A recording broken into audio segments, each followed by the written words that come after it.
بسم اللہ الرحمن الرحیم۔ السلام علیکم ناظرین، امید کرتے ہیں آپ سب خیریت سے ہوں گے اور آپ دیکھ رہے ہیں اسلامک اردو چینل۔ آج ہم آپ کو انشاءاللہ تیسری شب قدر یعنی 25ویں شب کے عبادت کے بارے میں بتائیں گے۔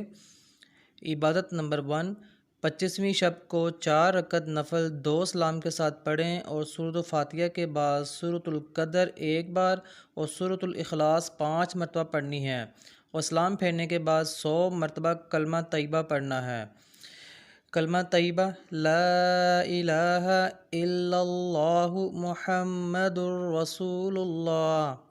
عبادت نمبر 2، 4 رکعت نماز نفل 2 سلام سے پڑھیں۔ ہر رکعت میں سورۃ الفاتحہ کے بعد سورۃ القدر انا انزلناہ 3 مرتبہ اور سورۃ الاخلاص بھی 3 بار پڑھنی ہے اور اسلام پھیرنے کے بعد 30 مرتبہ کلمہ شہادت پڑھیں۔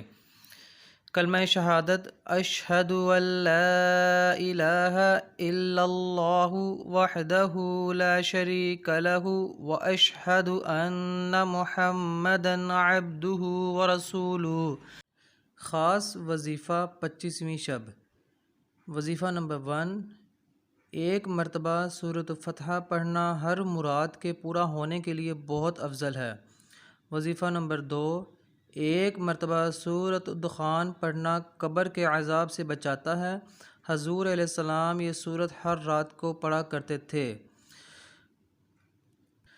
یہ تھی آج کی تیسری شب قدر یعنی 25ویں شب کی عبادات اور خاص وظیفہ 25ویں شب۔ شکریہ اور ہمیں اپنی دعاؤں میں یاد رکھیں۔ اگر آپ نے ہمارا چینل سبسکرائب نہیں کیا تو سبسکرائب کر دیں، لائک کر دیں، کمنٹ کر دیں۔ شکریہ، تھینکس فار واچنگ۔